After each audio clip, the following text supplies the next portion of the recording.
Good morning, everyone. It's Cassandra Williamson with Transgender and Diverse Veterans of America. Oh, wow. Starting off with a tongue twister already, apparently. Anyway, my hair's all over the place. I've been out. It's a little bit chilly. Actually, I went to get my car this morning, finally. Second time.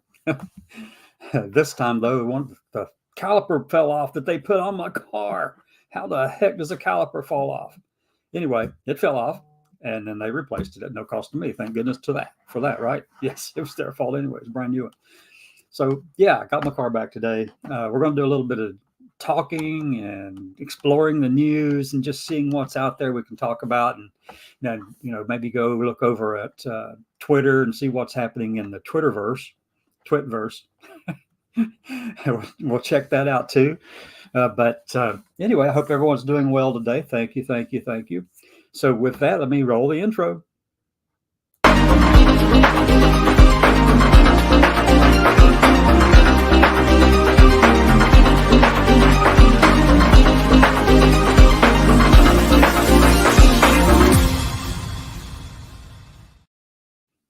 Welcome back. It is Tuesday. I'm losing track of days. It's Tuesday, and it is December the 19th of 2023. So this is a kind of a cool day down here in Alabama. Things are just not warming up the way you would like them to. Geez, can't really stand cold weather anymore.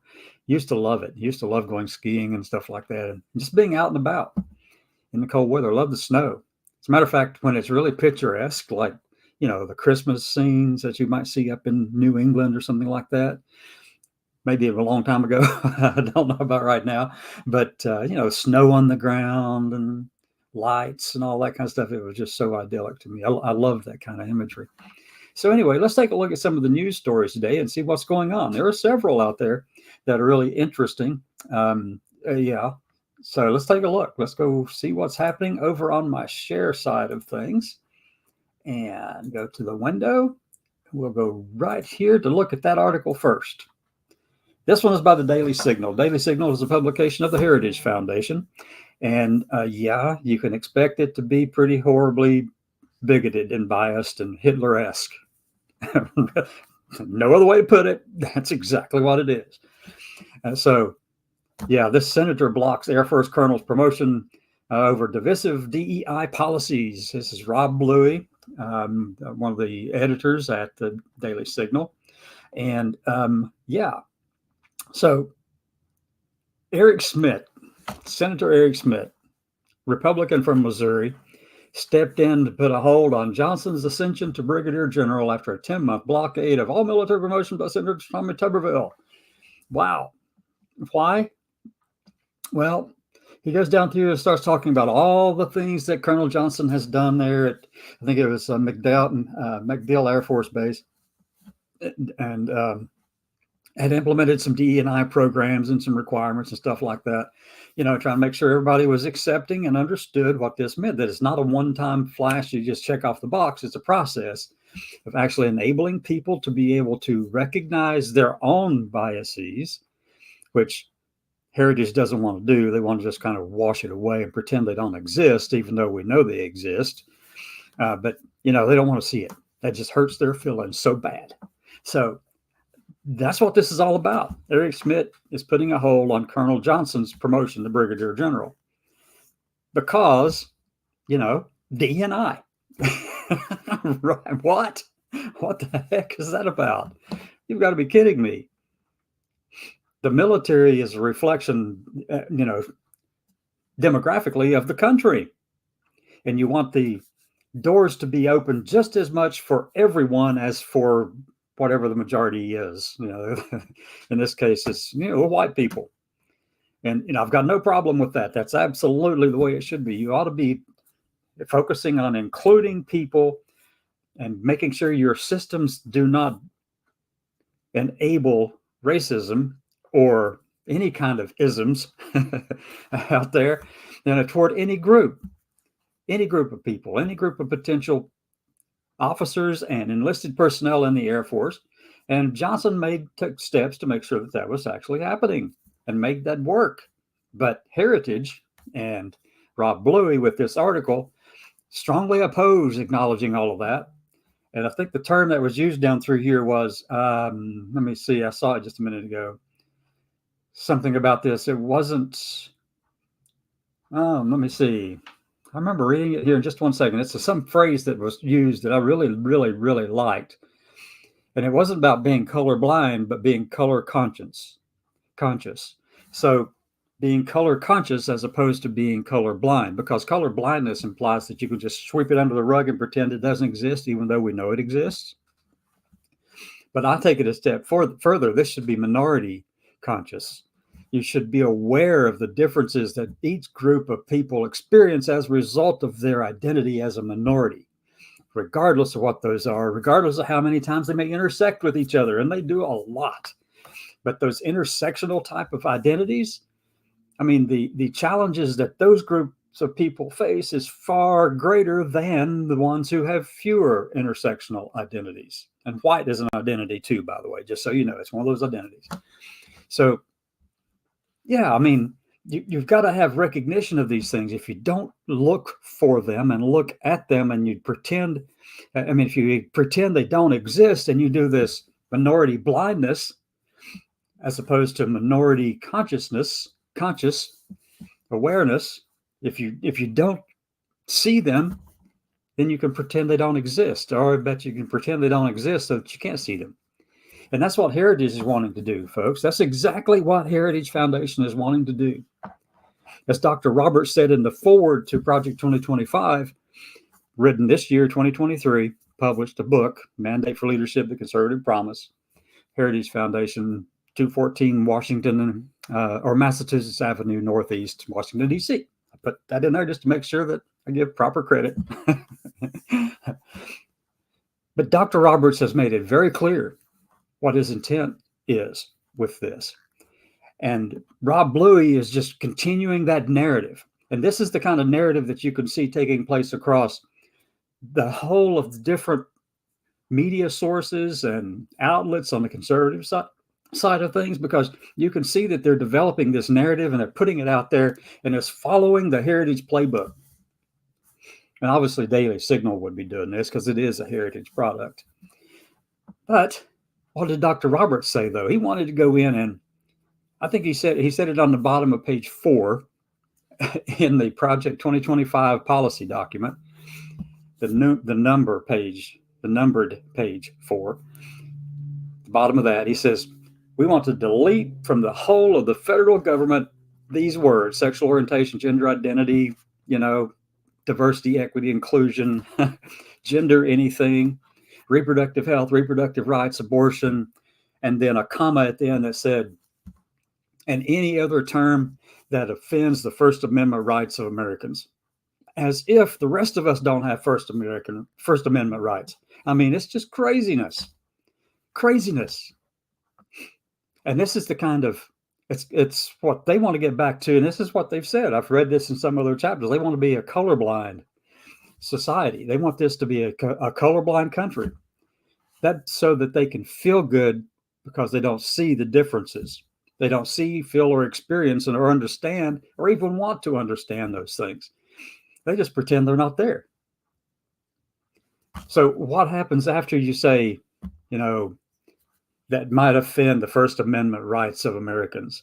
Well, the sentence didn't end there, folks. It said from where?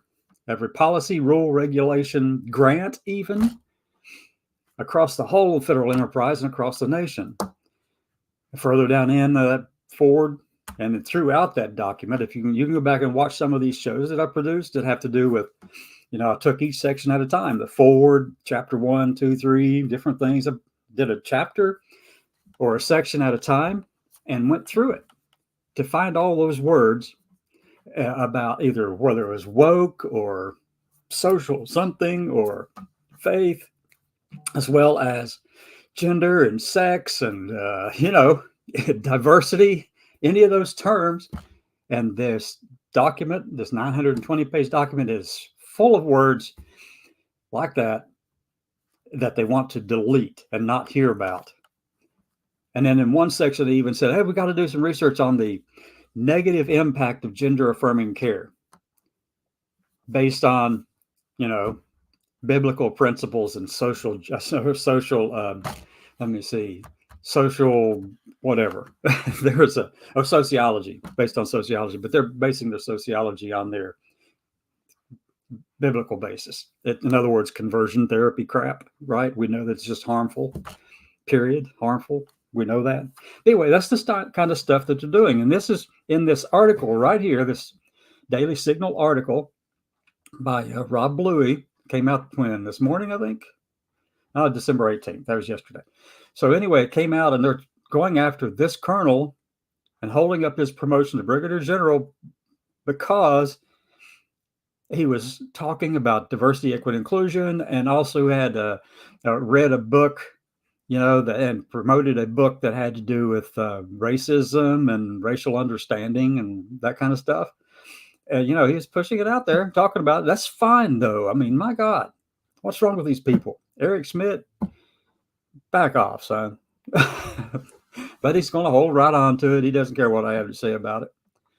So, yeah. And also this Colonel Johnson wrote an article, I think, when was it? July the 1st of 2020. It's in the Air Force Times. I remember reading this. And it was about Dear White Colonel.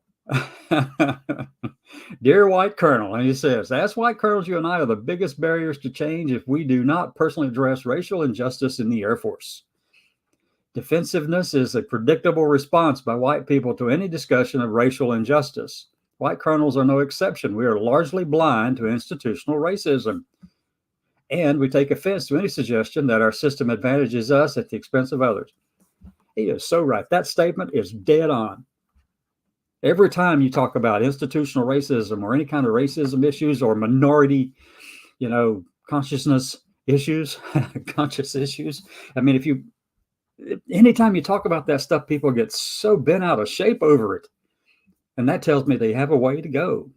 That tells me that they have a problem that they're unwilling to admit, but they want to sweep it under the rug in the back corner of the closet under the floorboards. And this is the book. Now, I've read this book too. This book that Colonel Johnson recommended and endorsed, talking about critical race theory. It's a promoter, actually, the author is Robin DiAngelo's controversial book. It's not controversial. It's only controversial to Heritage and their ilk because, the rest of us understand that this is actually, we need to face those things that we are afraid to look at, right? You got to face it. You don't hide it. You don't sweep it under the rug, folks. Come on. You actually lift the rug up and go, oh no, I've got some dirt under there. Click. Well, you need to pull it up and sweep it all out and get rid of it. And that's the analogy I'm thinking of anyway.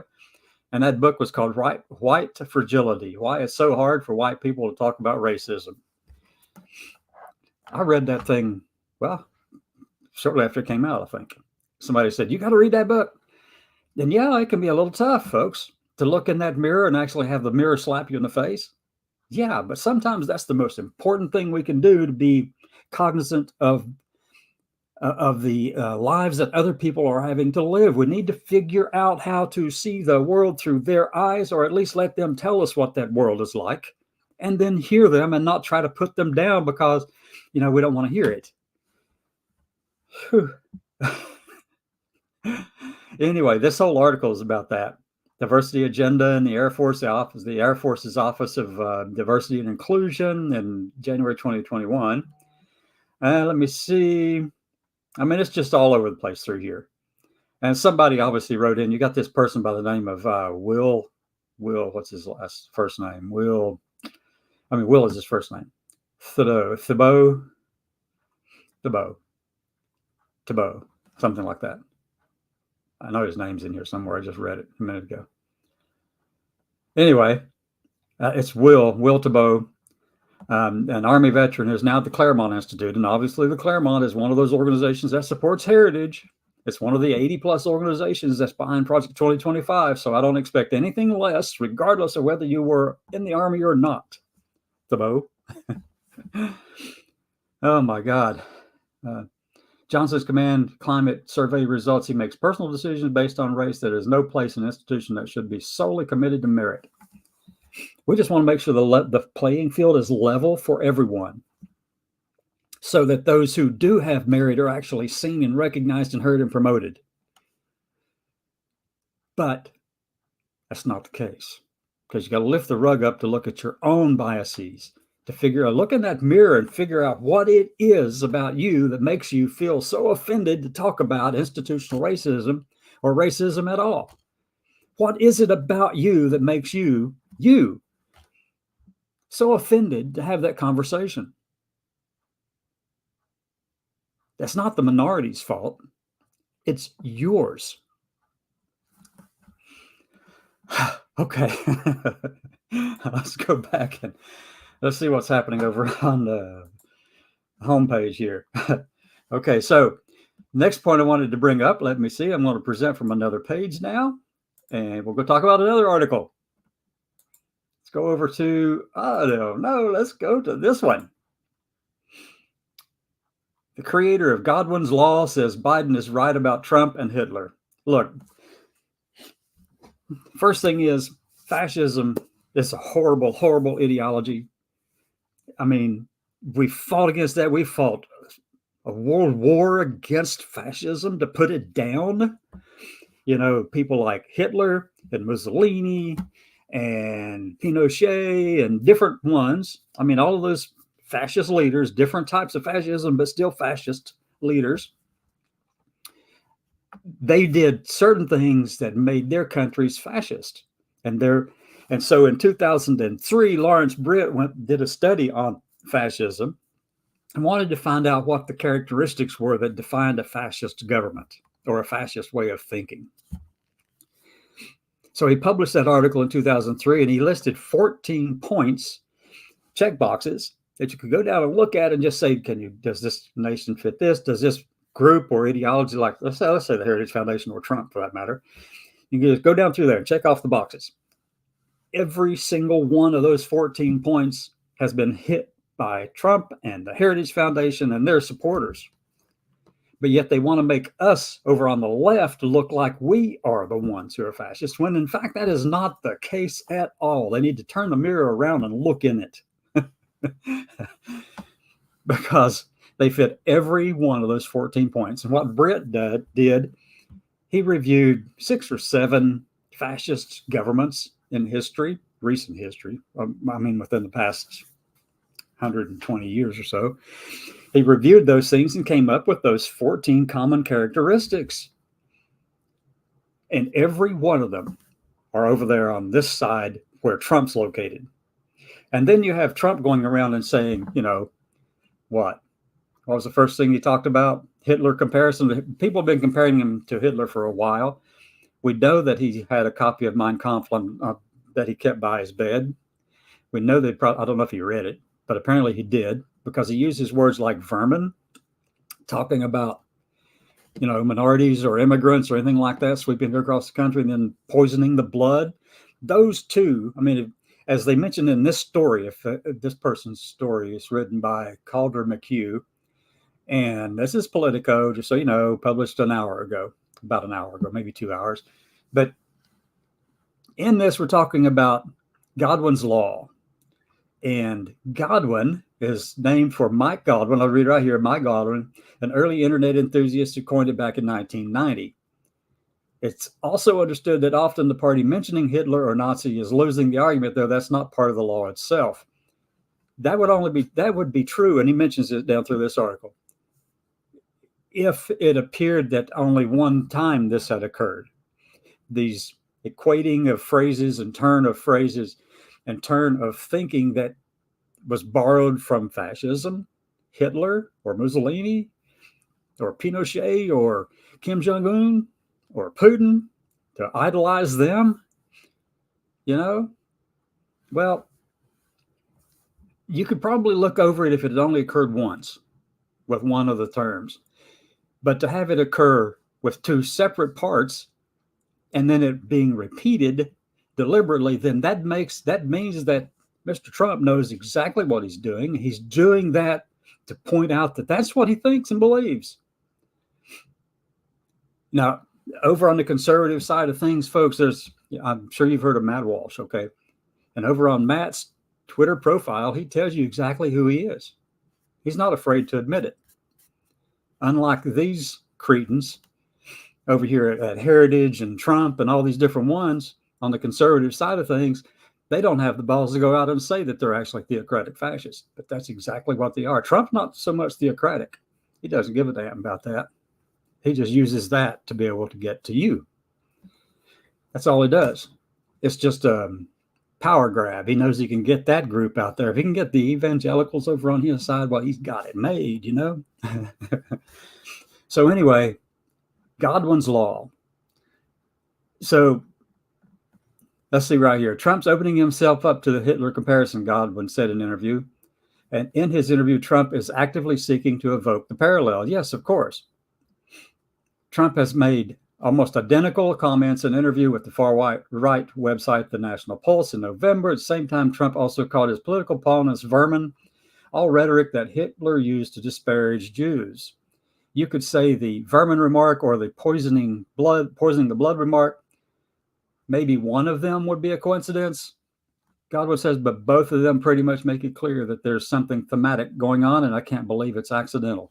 It's not accidental, folks. It is not accidental. This is the way Trump thinks. That's the way he runs his businesses. Get in his way, he gets rid of you. and to hell with all the rules and regulations and laws around it, as we can all know, attest to, right? So this whole argument over whether we should be identifying Trump or the conservatives who are trying to outdo Trump, the other candidates, other candidates out there on the conservative side who are trying their darndest to be worse than Trump. Well, except maybe for Chris Christie, who recognizes it, but he doesn't stand a snowball's chance in hell, really, of making it through the primaries. But they're all trying to one-up Trump, basically. Be worse than Trump in all their thinking and taking heritage comments and just buying into it and then making it as bad as it can possibly be and then doing it one more step further. That's what all this is about. And that's what they're doing. And the entire premise is theocratic fascism. Matches every darn bit of it. I mean, as much as I do not agree with having Satanist monuments in our or clubs and stuff in our schools, it's just a personal thing for me.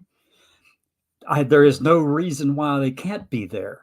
You cannot tell one group that you can do yours there, like on any other religious views, but this other group you can't because we don't like your views. But yet over here on this side, you're saying free speech and free expression and all of that, and we can't do it, and First Amendment protections for everyone except them. Well, we know that that's how Heritage thinks. We already know that's how Heritage thinks. They're trying to shut down all the voices of people like me, transgender women, veterans. They're trying to shut us all down. They want to shove us under that rug in the back of the closet in the corner. We're not going there. So we're going to make a big deal out of stuff like this. Every time it comes around, we are going to make a big deal about it because we cannot sit back and do nothing, folks. We have got to be out there on the front lines leading and fighting for all of these minority populations in this country. We as veterans have that responsibility. That's a calling. That's in our oath that we swore. It's in that, every bit of it. We have to defend all Americans, including the conservatives over there. Yeah, we can defend you to believe all that stuff, but you don't have a right to remove us from the public square simply because it makes you feel funny. Sorry, that's just not the way it works, folks. And if I have to go up to D.C. and stand in front of the Heritage Foundation myself with a big sign that says, Heritage does not talk to all veterans, because they refuse to talk to me. Not one of them has acknowledged in the past 3 or 4 months that I've been out here poking at them again and again and again. They have not done the first thing to reach out and talk to me. Why? Why is that? Well, there's only one reason for it. I don't fit their narrative. I don't fit the narrative that they want to present. of people like me, the transgender people in the community, or veterans like me. I don't fit the narrative because I would weaken the narrative they want to present.